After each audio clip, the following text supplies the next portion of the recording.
ئیبراهیم هەورامانی نووسەرێکی دیاری هەڵەبجەیە و تا ئێستا زیاتر لە 1000 کتێبی بە کتێبخانەی گشتی هەڵەبجە و زانکۆی هەڵەبجە بەخشیوە. پشتیوانی لە بەکەلتورکردنی بەخشینی کتێبە خوێنراوەکان و ئاڵوگۆڕکردنیان لەگەڵ خوێنەرانی دیکە دەکات.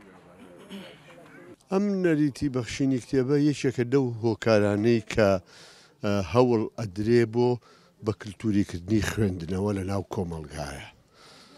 بەڕاستی ئەم نەریتە یەکێکە لەو نەریتە جوانانەی کە دوجار ئەتوانین بڵێن کۆمەلگایەکی تەندروستمان دەسەکەوێت، کۆمەلگایەکی خوێنەوارمان دەسەکەوێت، کۆمەلگایەکی خوێنەوار بە مانای کۆمەلگایەکی پڕ لە مەعریفە. ساڵانە لە هەڵەبجە ژمارەیەک لە ڕێکخراوەکان پێشەنگایەکی فراوان بۆ بەخشینی کتێب دەکەنەوە. خوێنەران ئەو کتێبانەی کە خوێندویانەتەوە دەیانهێن و لە بری ئەوان کتێبی نوێ لەگەڵ خۆیان دەبنەوە و دوو کتێبیشان بە دیاری پێدەبەخشرێت. یعنی یەکی لە گرفتەکانی بەردەم خوێنەوار هەم پارێ بە ئەستەم دەسی بە کتێب ڕاگە، هەم زیندانی بوونی کتێبە لە کتێبخانەکانی ماڵانە. ئەم دەرفەتەوە بکات ڕابین بەوەی کە کتێبە بەخشین هەم ئاڵوگۆڕی بکەین.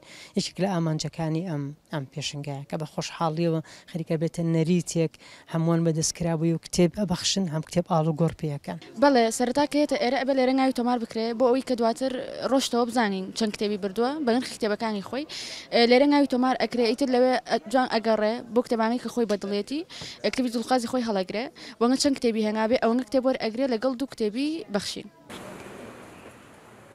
8 ساڵە ئەم پێشەنگایە لە هەڵەبجە بەڕێوە دەچێت و خوێنەران کتێبەکانیان لەم ڕۆژەدا دەهێن و دەیان بەخشنە ئەو خوێنەرانی دیکە کە دڵخوازی کتێبەکانی ئەوانن.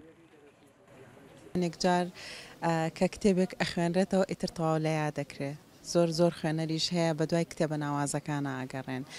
ئەم پێشەنگایە یەکێکە لەو پێشەنگایانی کە وایە بۆ ئەو کتێبانە کە زیندانی کراون لە ناو کتێبخانەکانە هیوایە 10 ساڵی بەسەراچووە تا ئێستا کەس نەیکردوێتەوە.